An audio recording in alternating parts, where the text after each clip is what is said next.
Hello, thank you for coming. My talk is about reverse engineering custom ASICs by exploiting potential supply chain leaks. Anyway.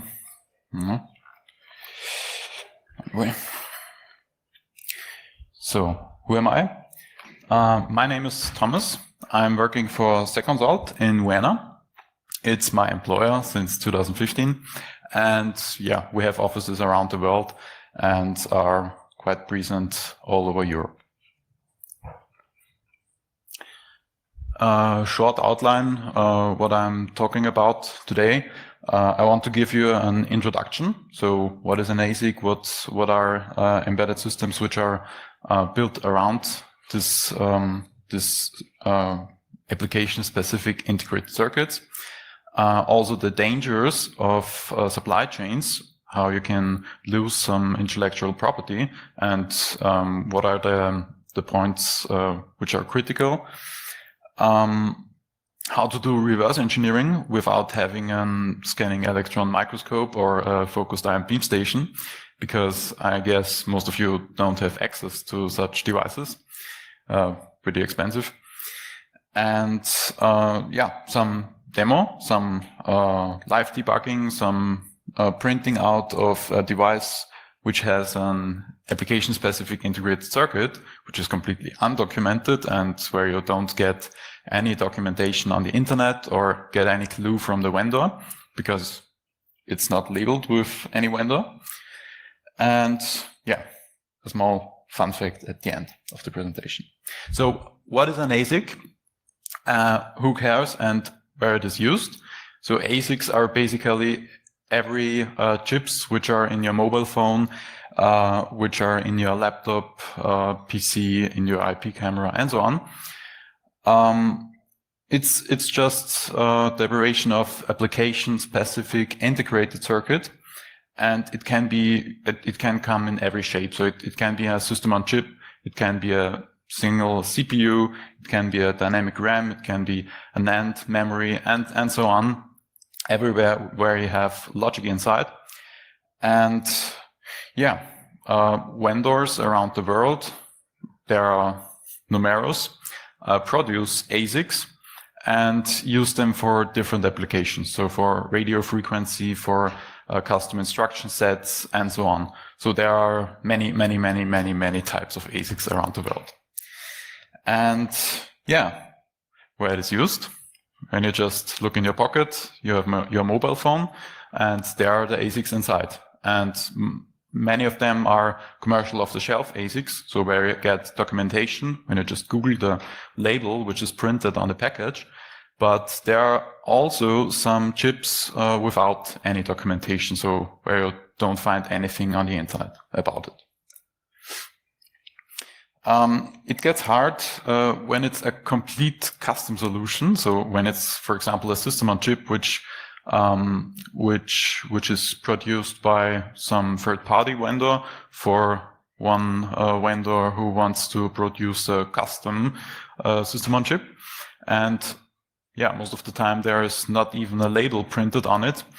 And yeah, the architecture is unknown, the pinout is unknown, everything is unknown. So no, we don't have a datasheet. I was curious about the programmable logic devices, the PLCs, in this case from Siemens, because yeah, they have a lot of them. And yeah, I just removed the housing and looked into these PLCs because they are computers, basically like everything.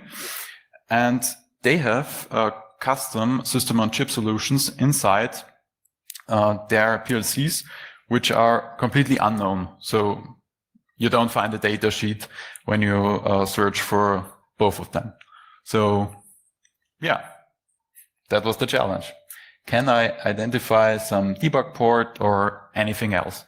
So the expensive option would be decapping, looking into the 10, 20, 30 nanometer structures and making pictures and doing reverse engineering of that. So for that you need electron microscopes, focused ion beam stations, and so on, and a lot of time.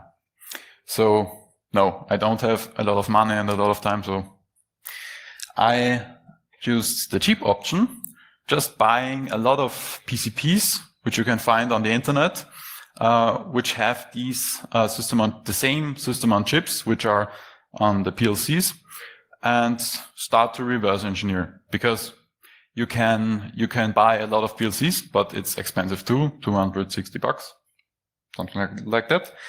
And yeah, so I just hunted for such PCPs on Taobao and AliExpress and so on. Yeah, so that was good news for our CFO, because it was cheap and he was happy. So what are the dangers of losing intellectual property? When you want to produce PCPs with custom system-on-chip solutions, then you have to give your blueprint to a third-party vendor or whatever manufacturer. And when you are the IP owner, the orange circle on the right, then you want to get millions, thousands of PCPs with the system-on-chip solutions and give it to a manufacturer. This manufacturer says, okay, I can buy all the other parts, capacitors, resistors, and so on from other vendors, from third-party vendors, but the system-on-chip solution has to be created by some specialized chip fabs. So they get the blueprint from this manufacturer. And yeah, you see the two red circles. These two parties have your blueprints. So when something is leaked because of rejects and lands on eBay or some e-waste site or Alibaba, Taobao, whatever, then your intellectual property can get exposed to people like me. And yeah, the other possibility is aftermarket issues. When you are the vendor and have a contract to some customer where you provide devices, and some devices, are just old and they get, also to the e-waste site or land on some e-commerce website, then it's the same issue, because the PCP gets exposed to hackers and to researchers, and that was in this case the cheap option. Because I was informed before giving this talk that it's not a supply chain leak, but I will say that later. I started with material chasing and landed on Taobao with the same chip, some weird boards. So these PCPs are not part of the usual PLCs. And they were from Shenzhen. You maybe know the city, and flew around the world because my colleagues from Singapore just forwarded it to me. And it was a weird story, but it had a long travel. And then it landed in the hardware lab in Vienna. And you see the boards had different quality. So some of them were a little bit, better than others. But one of them worked, actually. And that's the same for the second type of system on chip, which I investigated during my research, was the newer one. And I found them on the same site, the same seller, but I got a better price. You see, just 11 euro. And they look the same, so the same good or bad quality, whatever. But it was not the PCP I ordered. I got a different one, like Tinder or profile pics on dating websites. But anyway, it was the same chip, so okay. So I started to investigate with the first batch of PCPs I get from the PLC with the same system on chip, and I started to investigate which parts of the PCP, which which system on chips I know. So where can I find a data sheet and what is what? So you can see on the backside is the dynamic RAM, and also in the center is the flash memory. And it looked pretty much the same like the actual PLC, but it was not the same. And you can also spot on the right picture in the center, there is a header. Looks suspicious. What can it be? First of all, I took the PCB with the lowest quality and removed all of the parts to get some kind of circuitry, so schematic, like so that I can just draw which pins are connected to the RAM, which pins are connected to the power, which pins are connected to the flash memory, and so on, to start reverse engineering of the pinout of the actual system on chip. And the header you saw before is, yeah, it looked like a JTAG program interface, a program and debug interface. And in the lab in Vienna, we have a custom solution for brute forcing JTAG interfaces, but you can also do it with JTAG Emulator, Arduino, JTAG Enum, and yeah, there are many tools. And yeah, after connecting my device, the device what I have here, you can look at it afterwards. I got this pinout, and I attached a debugger and was curious because nothing worked. So I thought, okay, sometimes there are some activating, deactivating pins. When you pull it high, it is activated. When you pull it low, it's deactivated, or vice versa.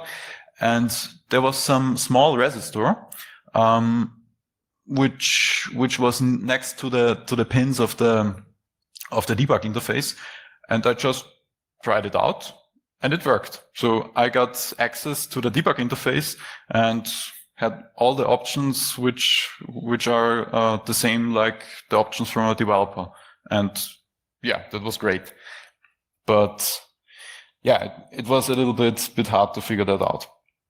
And I also got the chip ID of the system on chip.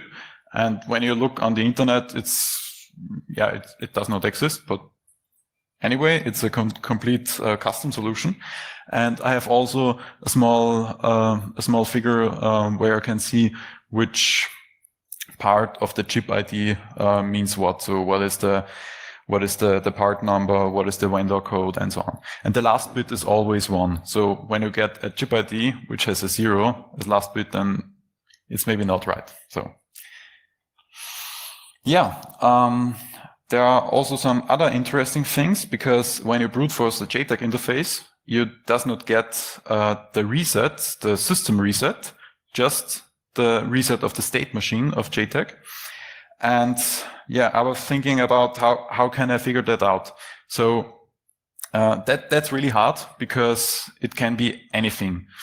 The best guess is the pin might be bound to VDD with a pull-up resistor, or it might be bound to VDD via a transistor to switch it. And it's not always clear, but on the second board, on the second system on chip, I figured that out. And in that case, it was switched to ground by a transistor. So on the actual device, when you remove a transistor on the backside, it actually works, but you can use the system reset. And yeah, that's really funny. The easy probe is just to short circuit the ground, the suspected reset pin to ground. And when it lights up or is completely dark or just stopping what it is doing, then you can be sure that's reset. But yeah, be careful that you don't kill your device. For reverse engineering pins where you don't know the interface because there is no attached memory or other system on chip, it's a little bit hard because you cannot be sure, is it an input, is it an output, is it an input and output, or what it is doing. So when you imagine on the left side the inner works of the ASICs, or just the actual circuitry, and on the right the pin of the ASIC, you have some kind of protection circuitry in between, and also some kind of when it is output, then just output logic. When it is input, just input logic. And when it is input and output, both. And you can measure the resistance of all these three options. So when you have a pin where you know that it is input, or output, or in and out, then you can just probe the other pins where you don't know what purpose they have, whether they are, this kind of pins, because you know the resistance. You can just use some simple resistance measurement exactly for that purpose. But yeah, I didn't use that here because it was easier, and I found the most interfaces, and So for decapping the chips, because there is just the label Japan and some number, I used sulfuric acid. It smells not so good, so be careful and don't do it at home. But you get beautiful pictures with a confocal microscope, and you can also read some labels. And in that case, it was designed by Fujitsu. You can spot it here maybe, Fujitsu 2007. And you were also able to spot which of these pins are connected and which not. So when they were connected to some output, then you see some small notch here, and other pins which were not connected are completely clean. And you can also sometimes spot some not connect labels down there. And I was also digging through literature. So which architecture can it be? And what was really used at this time for such programmable logic devices. And there were different options: ARM, Fujitsu RISC, and FQMC. And to be sure, I just removed the flash memory, used the custom solution to read the flash memory, and then I thought, okay, it's Fujitsu RISC, because when I loaded into ADA Pro, set it to Fujitsu RISC, then it looks like some multiple functions. But just one of the pins were not connected of my reader. After fixing that, I saw, okay, it's ARM. And I also got some strings out there which get referenced in IDA. And then I was able to draw some kind of schematic of some kind of diagram. Where is the core? Where are the modules? Which modules are embedded into this firmware? And that was really cool. I also identified that it may be ARM 926 or 946, but I was not really sure because of the instruction set. You cannot say it all the time. For the second batch, I did the same. Also started with removing the flash chip and the system on chip, and it was also ARM, but a different architecture. And I identified that by removing the SPI flash, the small one here. There's also a NAND flash. The SPI flash just contains the bootloader, so it was not so much code, but it was enough to see which architecture, which CPU architecture at least was used. And it was produced by Renesas and not Fujitsu this time. So that's also the newer series of these logic devices. And it had some similarities to Artec 200P and 400. So they were also designed for such logic devices in an industrial environment. And it was also possible to brute force JTAG in that case. So from the PCP, which was not the one that I ordered, because I got the wrong one, but it was better because it had some header with JTAG on it. The other one had no header with JTAG, so it was fine. So yeah, and I also identified that it was Cortex R4 revision 1 P3, so was pretty nice. And then I modified some real world device. So yeah, broke 260 euro, but whatever. You have to do it when you want to be successful. And yeah, when you stop the CPU, in that case, a watchdog runs on an internal hardware module, which is embedded in the system on chip. And yeah, when you leave it too long stopped, then it clears the whole firmware from the device. That was not nice, but at least you can program it. But I saw that after attaching to it and reading and writing some values. So yeah, I broke 3 of the devices, but yeah.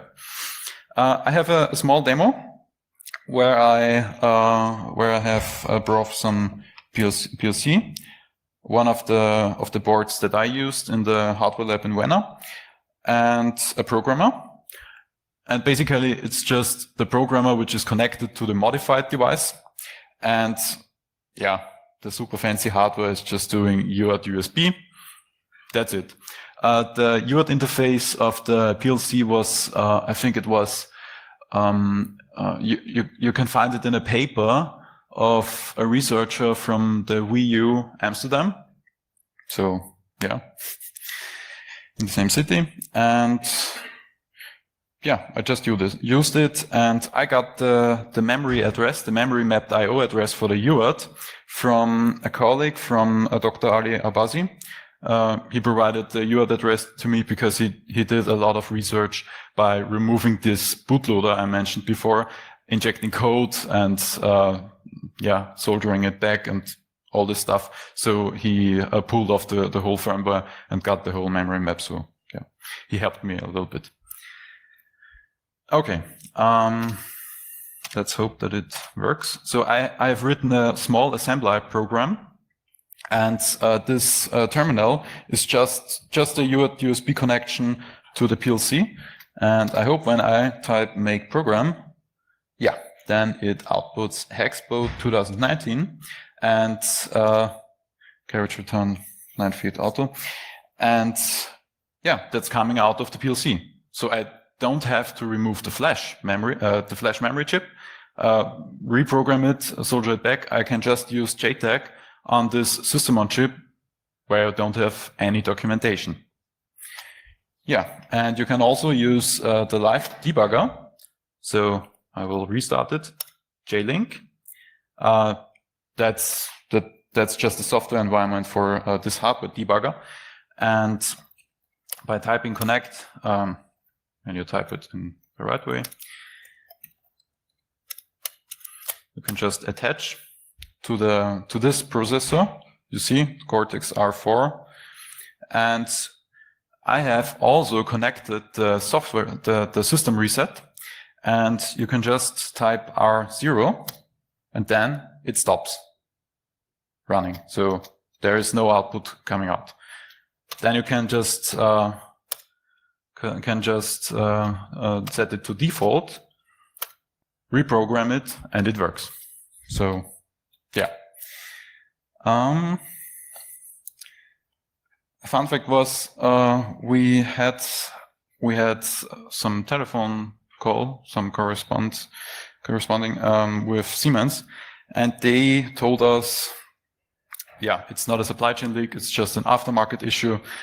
But that was a good information to me, because when it's an aftermarket issue, then it means this device is sold. So this PCP, which I get with the JTAG header, is actually sold. And yeah, then I looked through some shops, websites, whatever, and I saw that, yeah, pretty similar. So S7 200 Smart. And I figured out that it was mainly sold in India and China, but not in Europe. And that's the reason why I was not aware of that. But you see the similarities. That's just another series with fewer outputs and inputs, but it's basically the same. So you see there is the same header. There is also a battery. There is the system on chip. The interfaces are the same and so on. So yeah. So do you have questions? So thank you, Thomas, for your presentation. We have the time for a question, probably. So is there any from the audience? So, one here. What is the time frame that you spend on this project? So actually figuring out the JTAG was a few days, but waiting for the PCPs, searching the PCPs, writing all the stuff together, weeks, months, maybe. But no, working on it few days. It's not so complicated. When you have some practice, then it's definitely possible in few days. Thank you. Any other question? Like a quick one, probably? Still have 1 minute. No. Okay. There. Yeah. Were you able to retrieve the firmware from the chip? As I told you, it was cleared after the watchdog recognized that it was stopped. But when you do it at the first time, then you can read the data out from the dynamic RAM. So yes, I would say 70%. Yeah. Okay. So thank you once again, and yeah, thank you for sharing your knowledge.